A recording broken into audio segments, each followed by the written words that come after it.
Anomia. No nosso último podcast falamos sobre o assédio e toda a dificuldade de lidar com esse assunto. Não menos fácil é o assunto de hoje. Eu diria que o assédio se manifesta, talvez em sua maior parte, na relação que estabelecemos fora do núcleo familiar, ou fora do núcleo que temos mais próximo, mais íntimo. Internamente, muitas vezes a mecânica muda, mas nem por isso é menos perversa. Assume aqui uma forma mais intensa de coação. Entenda a coação não por coação financeira. A coação ela pode assumir várias formas e rostos diferentes. Atinge gêneros diferentes, idades diferentes, colocações familiares diferentes, desde da coação que envolva relações religiosas, grau de parentesco diferente, que envolva também, muitas vezes até poder econômico. A coação, portanto, ela é um polvo que se ramifica em vários sentidos e vai, de certa forma, permeando as nossas relações de uma maneira nefasta. É difícil compreendê-la, enxergá-la mais ainda, mas é fundamental a gente encarar esse bicho aí de frente.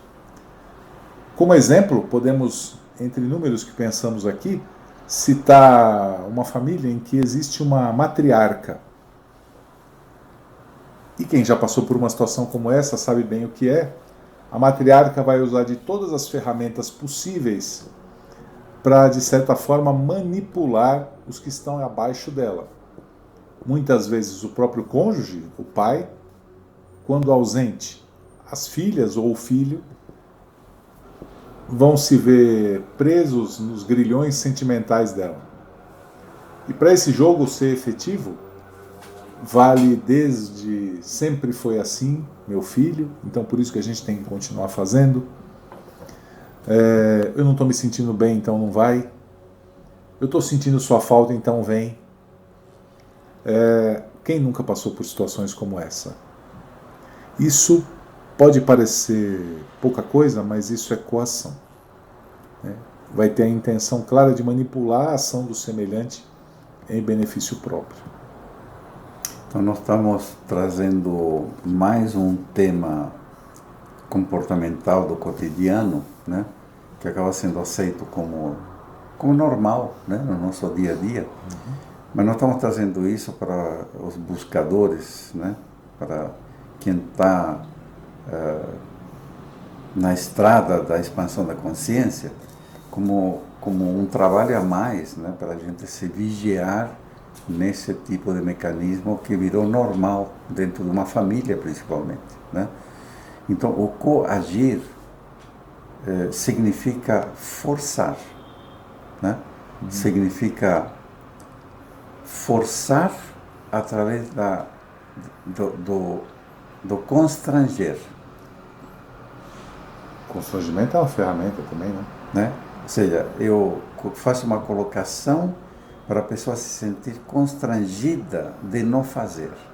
E automaticamente eu estou manipulando a que essa pessoa se mova para onde eu quero levá-la.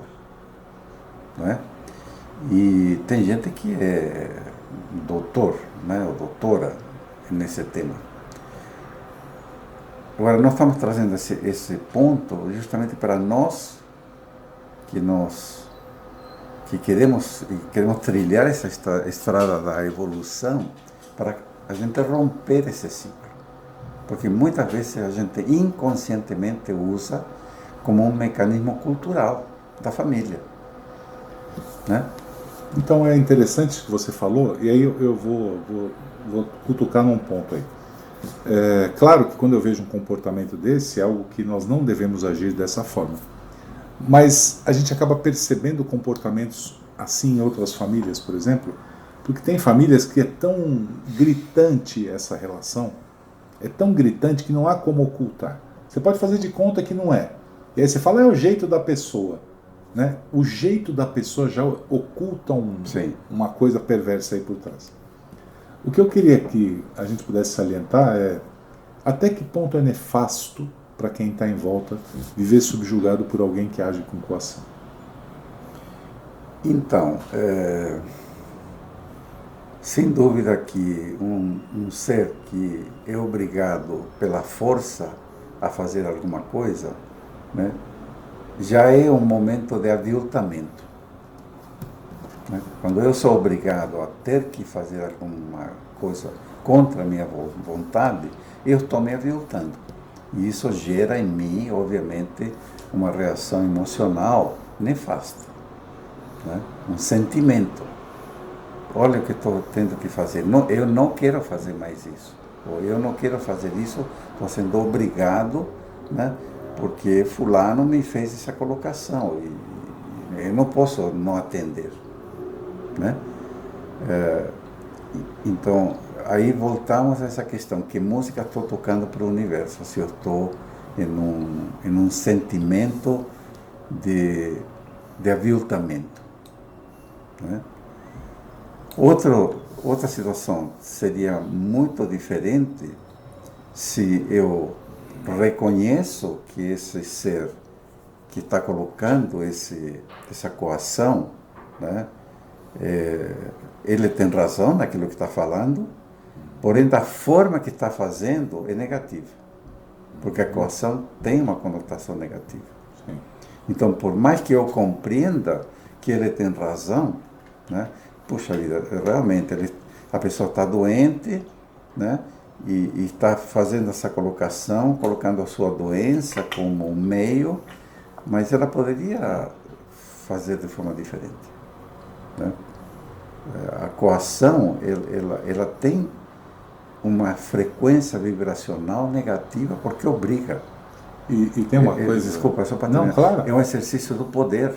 Exercício, né? Exatamente. Ou seja, em cima de uma situação de sacrifício que eu vivi, eu estou exercendo o poder. Não, você está me devendo. No fundo está dizendo isso. Você está me devendo. Você tem que fazer porque você me deve.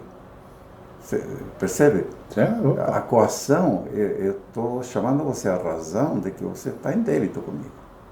Isso é negativo. E eu acho interessante porque chega agora no fim do ano, né, que nós estamos nos aproximando, todo mundo tem suas razões, né? Todo mundo tem suas razões, sem dúvida. E isso é importante porque a nossa conduta ela tem que ser privilegiada pela razão. Mas isso que você falou quase promove um dilema, né? Porque a pessoa está certa no que está falando.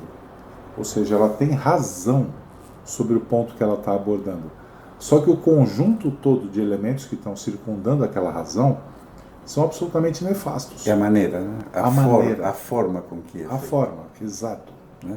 Eu poderia abordar de uma forma totalmente diferente. Olha, eu precisaria que você fizesse isso porque eu estou impossibilitado de fazer por outras razões e tal, né?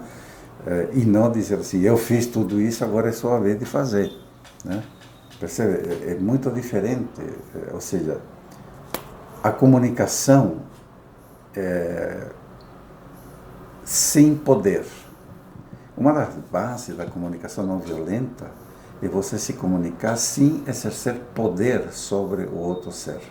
Mas aí perde a graça. Então, mas veja, o poder, por exemplo, algo extremamente no cotidiano. Eu sei, eu tenho conhecimento, então eu tenho o poder. Né? De forma indireta eu coloco isso. Não, é assim. A forma com que eu me expresso, né, eu estou exercendo um poder sobre o outro ser. Posso te ajudar, mas eu até vou pagar seus estudos, mas é assim, ou você faz arquitetura, ou você faz engenharia, porque o que dá dinheiro é isso. Senão você vai ser burro. Não conhece seu tio que fez aquela besteira? Você isso. Não. Estou te dando a oportunidade, você não vai querer? Exatamente. Posso? Né? Ou então, você colocou perfeita essa situação. Alguém que paga os estudos de um outro ser, né? E por pagar os estudos, já sente que tem o domínio sobre aquele ser. Sim. Então, eu peço favores. Olha, dá para você ficar com o meu cachorro porque eu vou viajar? Isso. Percebe? É uma forma sutil de coação. Se a pessoa diz, puxa vida, mas eu também ia viajar, pronto. aí já há um dilema, né? Há um conflito. Não, peraí. Eu posso, eu estou te ajudando, você tem que me ajudar. Por trás tem essa frase. Eu estou te dando, você tem que também que, né? A reciprocidade, lei da reciprocidade. Vira uma máfia, né? Porque você deve favor, né? Exatamente. Pior do que dinheiro. Né? Você sabe que no interior de São Paulo, no meio empresarial, existe muito isso. Né? Instala você uma operação, eu tive essa experiência numa cidade do interior de São Paulo, a gente instalou uma operação industrial e o gerente que a gente colocou lá, ele obviamente chegou na cidade, se fez conhecido e começou a ter contato com outros empresários e começaram a acontecer uma série de favores, facilitando a vida para ele avançar na instalação que estávamos implementando. Quando a gente se apercebeu, eu falei, olha, isso não é de graça. Isso vai vir a cobrança, mas não tem menor dúvida. Semana seguinte já tinha, eu fiz isso, dá para você fazer isso para mim? Pronto, a coação vem a cavalo, entendeu? Assim, eu te dei uma mão, você me dá outra. Na política, pelo amor de Deus, né? O que deve ter acontecido recentemente aí para o pessoal, os deputados não votarem pela cassação da Zambelli, aquela... Obviamente, são favores, né? Você falou uma coisa interessante, que a estrutura básica da máfia é a família. Exatamente. É padrinho, né? Você vira afilhado do cara. Então você estabelece uma relação familiar para agir de forma coercitiva em cima do condicionamento do camarada. Olha a gravidade que é isso aí. Veja, nós como buscadores da luz, buscadores da uma consciência mais ampla, nós temos que romper os ciclos do poder. Porque eu não tenho poder nenhum sobre outro ser humano. Eu não posso aceitar esse jargão de que eu possa manipular outro ser humano. Ao contrário, tenho que dar todas as condições para que outro ser humano cresça de forma livre e o aprendizado das suas escolhas tragam o crescimento dele. Percebe? Mas nós interferimos. Muitas vezes a gente vê um filho fazendo uma coisa, a gente já entra, né? Olha, não faça isso por causa disso. Né? A gente precisa repensar muito essa nossa ação intempestiva de manipular, porque evita o conhecimento, o crescimento. Claro, se for uma ação que vai trazer prejuízos sérios, se vai trazer, né? Obviamente faz parte de um cuidar, né? Mas há uma série de outros comportamentos que a gente tem que deixar a criança ou outro ser, né, experimentar para crescer. Até porque senão ela vai absorver como o seu julgamento passa a ser o dela, né? Exatamente. E a ideia não é essa, né? Só que para isso é necessário romper um padrão de comportamento que ele é pré-estabelecido. Essa relação é pré-estabelecida. Sem dúvida. Agora veja, geralmente uma ação de coação traz efeitos retroativos, né, negativos. Ah, sempre, né? Sempre. Sempre haverá uma causa e efeito acontecendo. Sempre. Né? Porque é um momento de energia negativa. Cada vez que eu subjugo um outro ser, isso reverbera negativamente e vai trazer o quê? Vai trazer uma resposta, né, do cosmos de forma negativa. Então a gente tem realmente que pensar e mudar nossos comportamentos culturais, né? Essa anomia. Mas todo mundo faz. Exatamente. Né? Mas é normal? Não, não é normal. Não é normal. Mas é necessário livre-arbítrio dentro da nossa possibilidade, Claro. que é tentar romper minimamente E eu entendo isso porque normalmente age-se com rebeldia. A rebeldia não é o caminho, né? Porque a rebeldia acaba sendo o estabelecimento de outras ideias que também são muitas vezes coercitivas. Isso. É livre-arbítrio de conseguir observar a situação com clareza, usando a razão, tentar entender de fato o que está acontecendo, sem expressar valor de julgamento. Porque o peso do martelo é muito grande no julgamento nosso, né? Quando você começa a observar uma situação e dá a ela o valor que de fato ela tem, e age com liberdade, isso já é um ato de rebeldia. O fato de não querer mais se subjugar já é um ato de rebeldia. Não há necessidade, necessariamente, você não tem que pegar uma bandeira e sair correndo em direção ao inimigo. Isso é uma burrice fazer. Você vai bater de frente com o cara que tem o controle sobre determinada situação familiar, é burrice. Você vai bater a cabeça numa parede, porque ele não vai mudar. Ele age dessa maneira. E agora, se a gente pratica essa coação, a manipulação através da coação, principalmente em uma criança, desde cedo, né? Opa. Você vai tornar esse ser tremendamente inseguro para a vida. Com certeza. Né?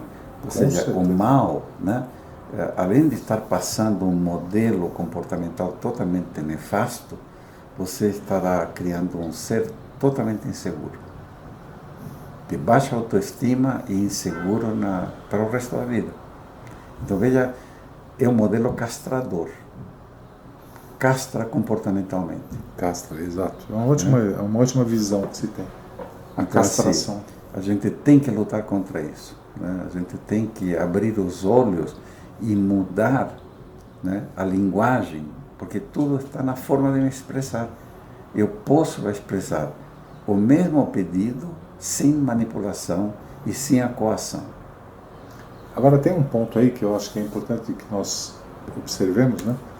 É que a coação, talvez de uma certa forma, até o assédio, mas eu acho que a coação é talvez até pior aí nesse caso, ela está entranhada. Então, muitas vezes você mudar o padrão de comportamento seu, porque eu posso ser a pessoa que estou gerando coação, né? A gente olha isso nos outros, né? Mas e se sou eu gerando a coação, né? É claro que tem casos que são evidentes fora, mas perceber-se enquanto elemento que promove a coação. Aí tem um ponto que é interessante, né? Eu poderia traçar como oposto dessa coação a tolerância, porque ela é um viés que ela vai me trazer, no mínimo, a compreensão integral do outro, ou que eu me aproxime dessa compreensão. E é óbvio que eu não vou imputar meus valores, as minhas regras, as minhas condições, porque eu estou agindo com tolerância. Mas você esperar que alguém que haja dessa maneira, com coação, passe a se tornar uma pessoa tolerante, é muito distante. Então, eu diria que talvez o ponto de equilíbrio que a gente pode usar aí está muito mais relacionado com observação, que é um fator de disciplina. É o famoso vigiar e orar, né? Observar integralmente o tempo todo, não só o seu padrão de comportamento, como o padrão de comportamento da pessoa que age de maneira coercitiva em você. Para que a gente consiga minimamente perceber os gatilhos que promovem, por onde se caminha e começar a tentar desarmar essa bomba. Mas se não houver essa disciplina, no primeiro instante que você vacila, você dança. Sem dúvida. A tua fala me remete diretamente, para mim, um dos grandes gatilhos é a palavra poder. Poder. Eu tenho que abrir mão do poder, de querer exercer o controle, o poder em cima de outros seres, exercer a liberdade, né? Então, veja, quantas vezes a gente faz um pedido, mas atrás desse pedido está uma dose de obrigar a pessoa a obedecer. Por que não fazer esse pedido aberto, isento da obrigação, e deixar que a pessoa se manifeste livremente se ela tem ou não condições de atender? Sabe onde é que a gente faz isso? As pessoas andam na rua, elas dão R$ 1 de esmola, questionando se o cara não vai pegar aquilo para beber. Isso é uma coação. Claro. Se você está dando a esmola, você dá a esmola para ele. Agora, o que ele vai fazer com aquilo é problema dele, não é seu. Mas você não só dá o dinheiro, como você quer controlar que ele não faça aquilo. Perfeito.